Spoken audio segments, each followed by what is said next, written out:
बोले जब कोई अगर भगवान का भजन करता है तो क्या भगवान प्रसन्न होते हैं?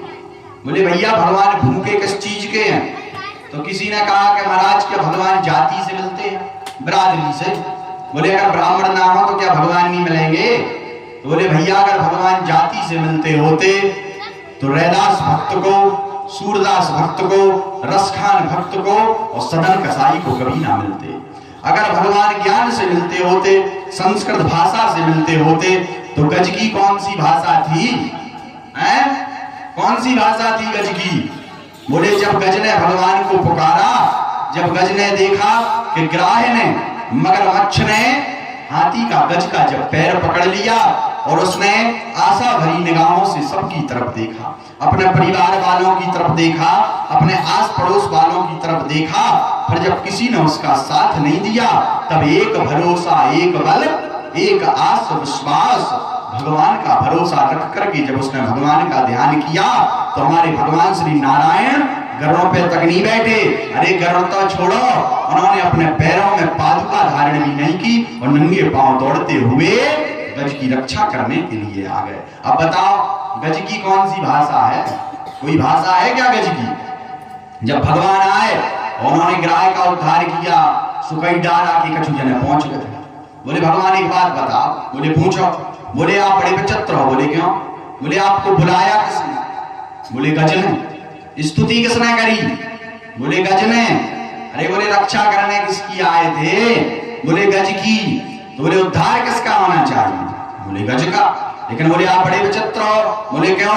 बोले जब बुलाया गज ने, स्तुति करी गज ने, उद्धार करने गज का आए थे तो आते ही सबसे पहले उस मगरमच्छ का उद्धार क्यों कर दिया? भगवान ने बड़ा ही प्यारा जवाब दिया।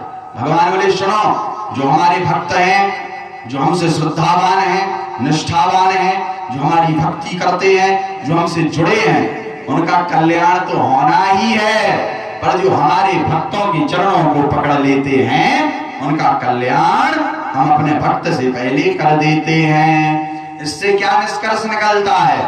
बोले यदि तुम भगवान की भक्ति नहीं कर सकते हो, यदि तुम भगवान की भक्ति में लीन नहीं रह सकते हो, यदि तुम्हारे अंदर बहुत ही कामांधता है, वासना है, क्रोध है, लोभ है, मोह है, मद है, मत्सर है, अहंकार है, ईर्ष्या है, अगर तुम्हारे अंदर वो निष्ठा नहीं है, वो परिपक्वता नहीं है, कोई दिक्कत नहीं है। किसी भगवत महापुरुष का, किसी भगवत भक्त के, किसी भगवत महापुरुष के, किसी भीतराग महात्मा के, किसी भगवान से जुड़े हुए महापुरुष के चरणों को पकड़ लेना।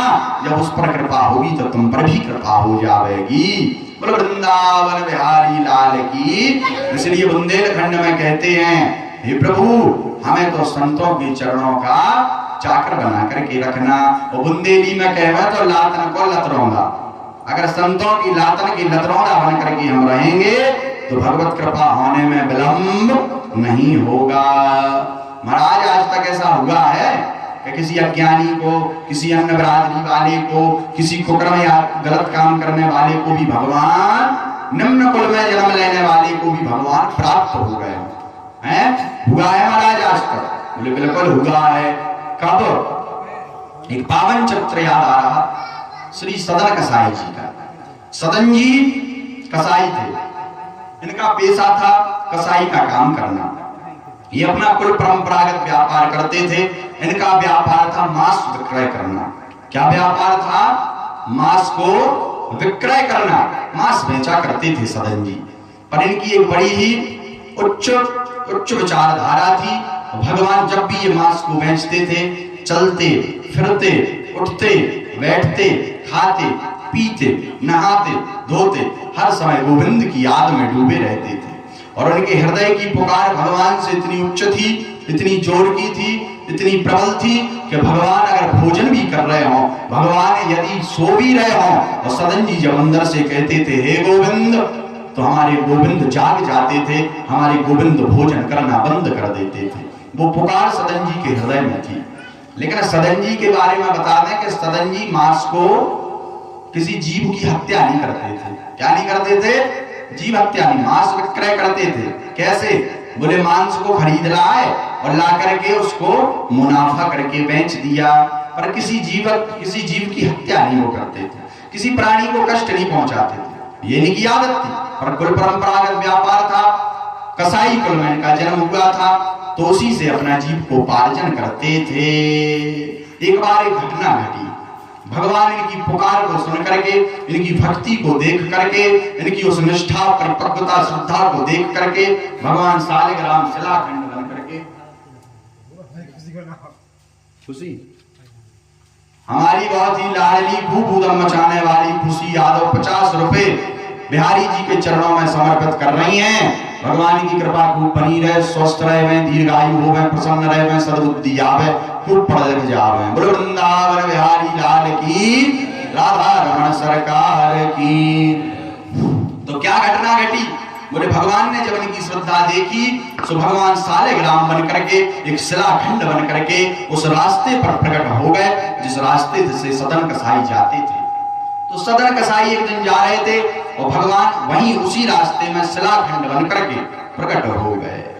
जब उस शिलाखंड पर सदन कसाई की नजर पड़ी तो सदन कसाई ने देखा, अरे बहुत ही प्यारा पत्थर है, ये तो बहुत ही चमकीला पत्थर है, हमें इसे उठा लेना चाहिए।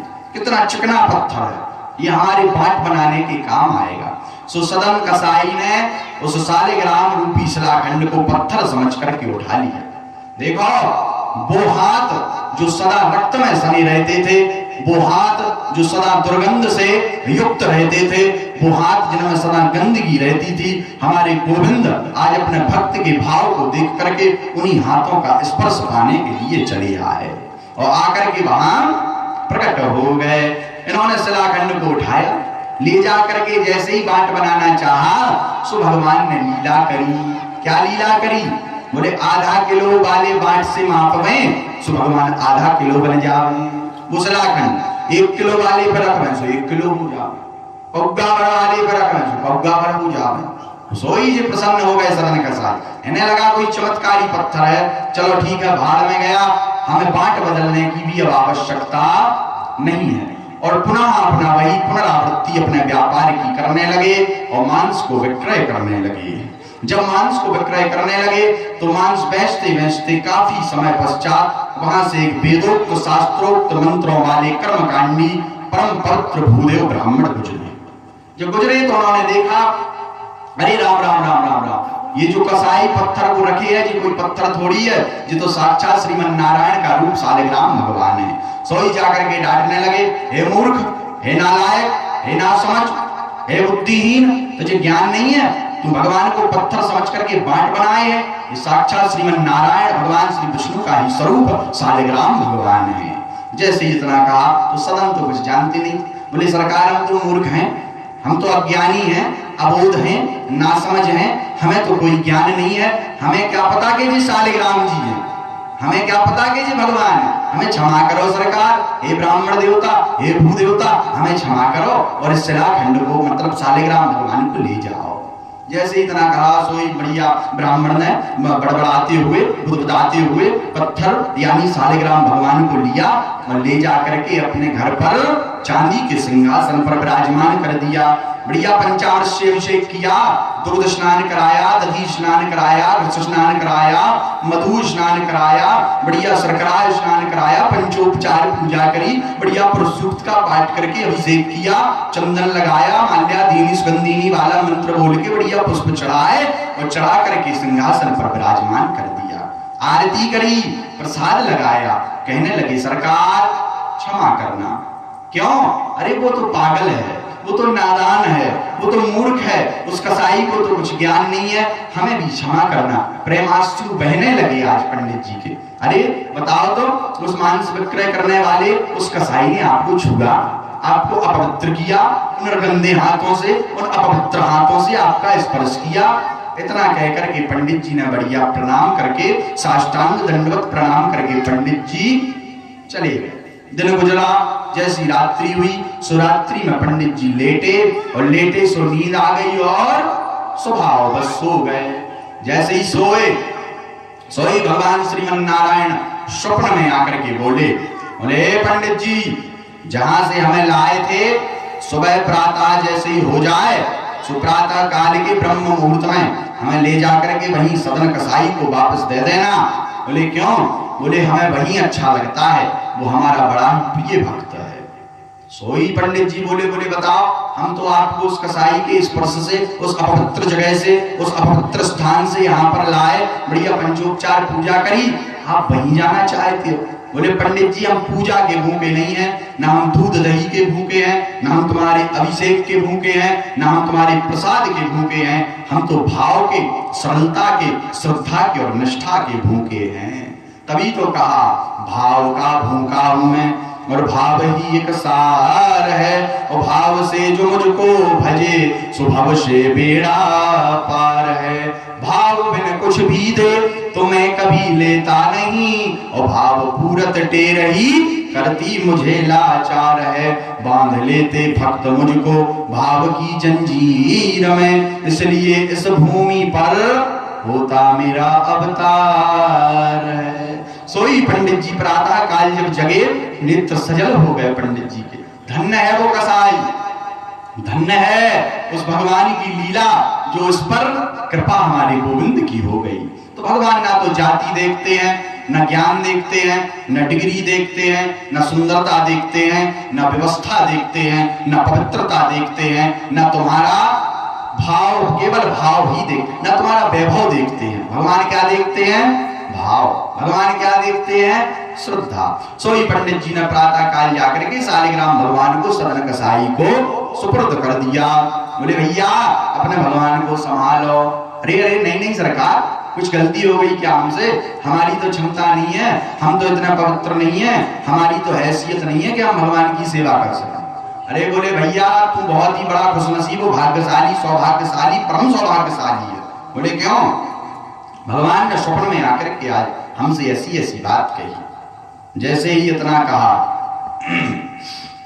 सोई नेत्र सजल हो गए सदन कसाई के। बोले अरे हम तो कसाई कुल में उत्पन्न हुए, एक छोटे से निकृष्ट प्राणी, हमें तो कोई ज्ञान भी नहीं है, हमारे पास तो यम नहीं, संयम नहीं, नियम नहीं, भक्ति नहीं, भाव नहीं, ज्ञान नहीं, पूजा पाठ नहीं, मंत्र नहीं, विधि नहीं, और भगवान हम पर रीझ गए। सोई सदन कसाई ने अपना मांस विक्रय करने का कार्य छोड़ा और प्रण किया कि अब हम जगन्नाथ भगवान के दर्शन करने को जाएंगे। और बढ़िया सिर पर शालिग्राम भगवान को रखा और जगन्नाथपुरी की यात्रा के लिए निकल गए। कहाँ निकल गए? जगन्नाथपुरी यात्रा करने निकल गए। बोले हम जगन्नाथ जी के दर्शन करने को जाएंगे। जगन्नाथ जी के दर्शन करने को निकले, सो यात्रा के मध्य में ही एक जगह इनको चलते चलते रात्रि हो गई। रात्रि हुई तो इन्होंने सोचा कि कहीं पर रुकना चाहिए। इन्होंने एक गृहस्थ के घर को देखा तो बोले भैया जी हमें लगता है कि बहुत ही धार्मिक है, क्योंकि इनके घर के बाहर शंख चक्र के बढ़िया जो है चिन्ह बने हुए हैं, बढ़िया गौ माता बनी हुई है, तुलसी का नवीन वृक्ष लगा हुआ है, बढ़िया इनके दरवाजे पर शंख चक्र बने हैं, बढ़िया भगवान की आकृति बनी है, तो लगता है किसी भक्त का घर है। सदन कसाई पहुंचे तो पूछा, बोले हमें आज रात्रि के लिए यहाँ आश्रय मिल जाएगा?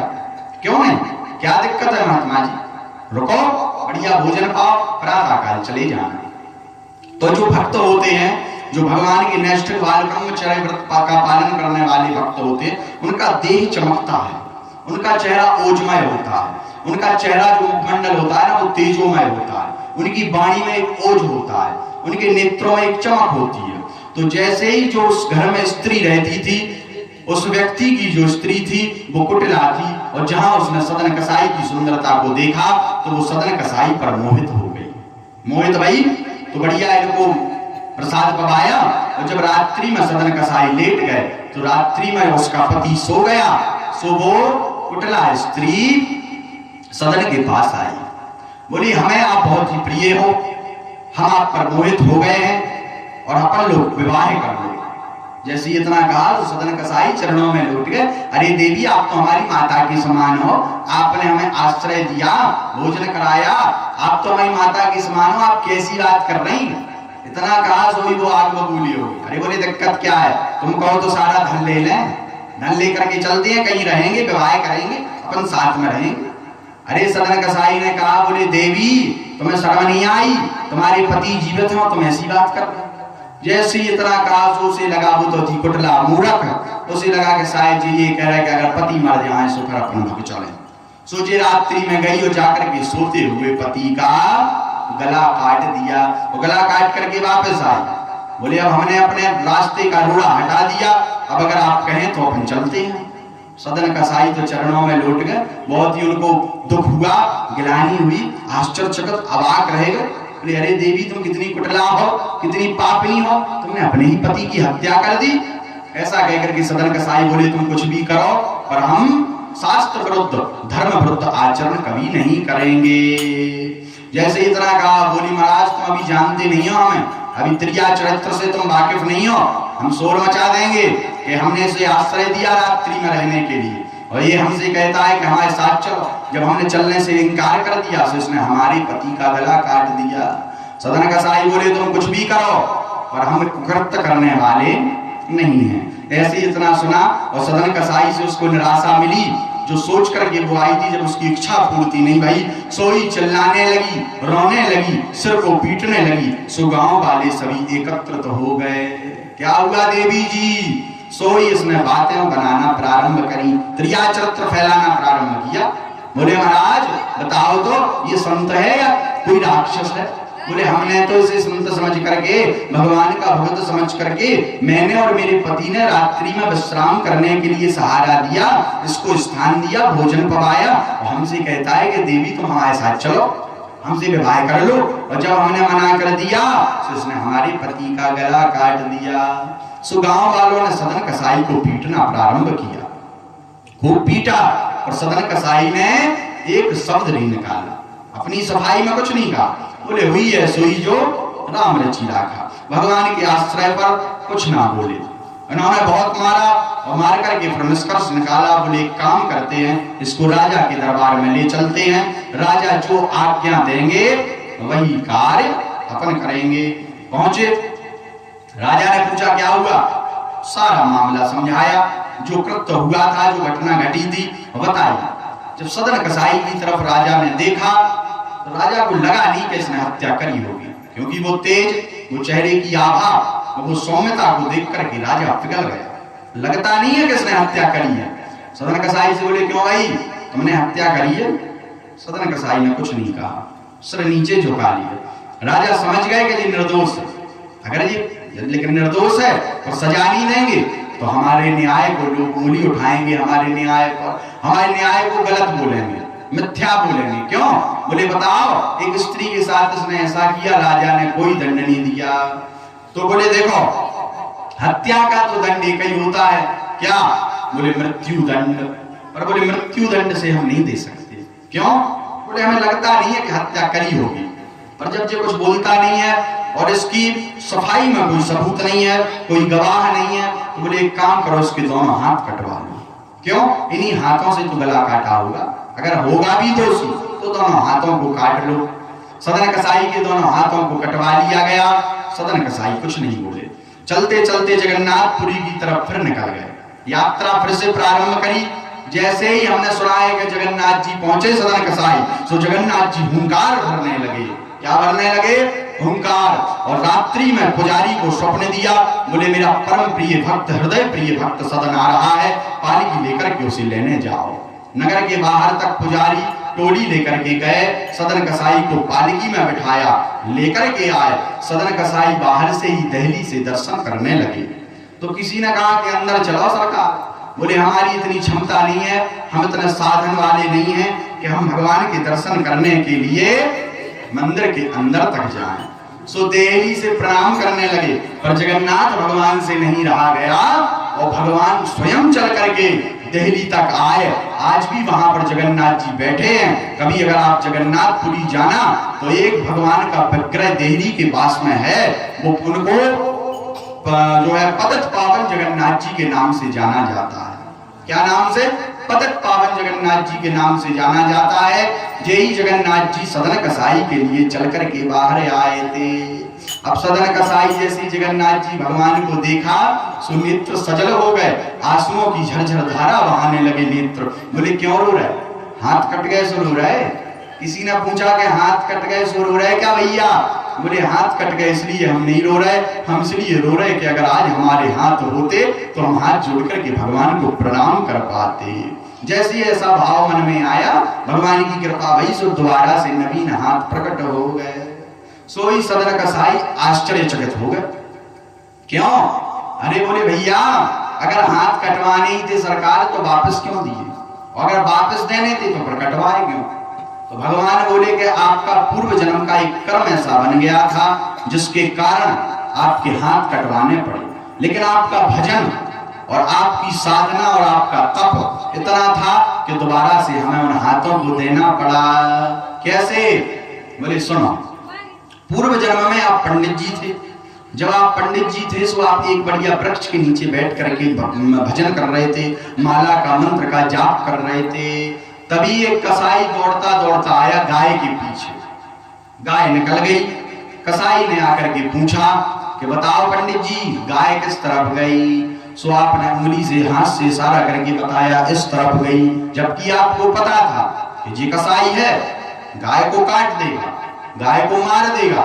फिर भी आपने गाय की जाने वाली दिशा को हाथ से इशारा करके बता दिया, और उस कसाई ने जाकर के उस गाय का गला काट दिया। वही गाय इस जन्म में वो स्त्री बनी और वो कसाई उसका पति बना पुरुष रूप में, और आप सदन कसाई बने। क्या हुआ? बोले सबका हिसाब किताब बराबर हुआ। कैसे? बोले पूर्व जन्म में उस कसाई ने गाय का गला काटा था, तो इस जन्म में उस स्त्री ने उसी की पत्नी बन करके उसका गला काट के हिसाब किताब बराबर कर लिया, और आपने हाथ से इशारा करके बताया था, इसलिए आपके हाथ कटवा लिए गए। पर वापस क्यों गए? बोले तप का प्रभाव, साधना का प्रभाव। बोले देखो, भोगना तो सबको पड़ता है, अगर आप भजन करते हो भोगना तो पड़ेगा, लेकिन अब वो आपका जो पाप दंड बड़ा है, जिसका काल समय सीमा अवधि सीमा ज्यादा करी गई है, उसको कम छोटे से रूप में निकाल दिया जाएगा। कैसे? ऐसे समझो, एक बार क्या हुआ कि एक जंगल में एक दलदल में एक गाय फंसी हुई थी। सो एक व्यक्ति निकला, उसने देखा गाय फंसी है, दलदल है, निकले कैसे? सो उसने गाय पर चरण रखा और दलदल को पार कर दिया।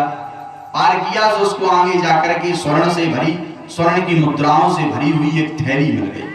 अब दूसरा व्यक्ति आया। ये व्यक्ति सज्जन था, सुशील था, सरल था। इसने देखा कि गाय दलदल में फंसी है, तो उसने बढ़िया दलदल में उतर करके गाय को बाहर निकाला, जैसे तैसे करके गाय को बाहर किया, और फिर जाकर के बड़े ही कठिन परिश्रम के बाद में अपनी यात्रा प्रारंभ करी। जैसे ही थोड़ी दूर गया तो उसको एक कांटा लग गया। अब जी सारा कृत्य नारद जी देख रहे थे। नारद जी की मुड़िया खिसक गई। सो नारद जी सीधे वैकुंठ लोक भगवान श्री विष्णु के पास गए। बोले सरकार, हम आपका न्याय नहीं समझे, आपका न्याय बड़ा ही उल्टा है। क्यों? सारा वाकिया कह के बता दिया, सुना दिया। बोले ऐसी ऐसी घटना घटी। भगवान बोले आप समझते नहीं हो। अभी मुस्कुराने लगे भगवान। बोले क्यों? जिसने गाय पर पैर रख करके गाय का अपमान किया और गाय को बचाया नहीं, उसको आज के दिन बड़ा ही खजाना, बहुत बड़ा खजाना मिलने वाला था। पर गाय का अपमान करने के कारण, गाय पर चरण से प्रहार करने के कारण उसका पुण्य क्षीण हुआ और बड़ा खजाना छोटी सी स्वर्ण मुद्राओं में परिवर्तित हो गया।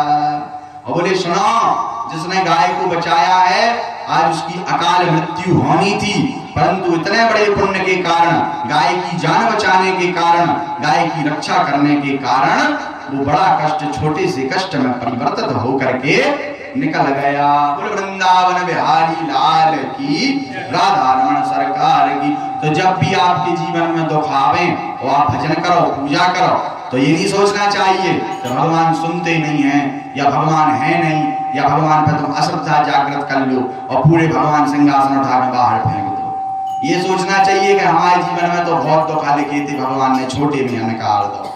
क्या सोचना चाहिए? हमारे जीवन में और बड़े बड़े दुख लिखे थे, लेकिन भजन के प्रभाव से, मंदिर जाने के प्रभाव से, सत्कर्म करने के प्रभाव से हमारा बड़ा कष्ट छोटे से कष्ट में निकल गया है। बोलो वृंदावन बिहारी लाल की, राधा रमण सरकार की। सोई भगवान। अच्छा भगवान देखो, गीता में भगवान कहते हैं अवश्यमेव भोक्तव्यम कृतम कर्म शुभाशुभम। क्या कह रहा है? बोले मनुष्य को अपने द्वारा किए गए शुभ अशुभ कर्मों का फल स्वयं भोगना पड़ता है। कैसे? बोले रामचरितमानस में भी इसका प्रमाण मिलता है। अरे को ना काहू के सुख दुख कर दाता, निज कृत कर्म भोग सब भ्राता। तो भगवान वही करते हैं जो आपने पहले किया है। भगवान क्या देंगे? बोले जो तुम बोओगे वही काटोगे, जैसा करोगे वैसा भरोगे। अब तुम सोचो कि हम गेहूं बो दें और चना काट लें, तो ऐसा हो जाएगा क्या? तुम सरसों बो के सोचो कि हमें बढ़िया जो है गेहूं प्राप्त हो जाए, तो गेहूं प्राप्त होने वाला नहीं है। बोले करता था सो क्यों किया, अब करी क्यों पछताए। और बोया पेड़ बबूल का, अम्ब कहां से खाए। तुम बबूल का वृक्ष लगा के सोचो कि हमें आम खाने मिल जाए, तो क्या मिल जाएगा? आम खाना पड़ेगा तो क्या लगाना पड़ेगा? आम का वृक्ष। बोल वृंदावन बिहारी लाल की, राधा रमण सरकार की।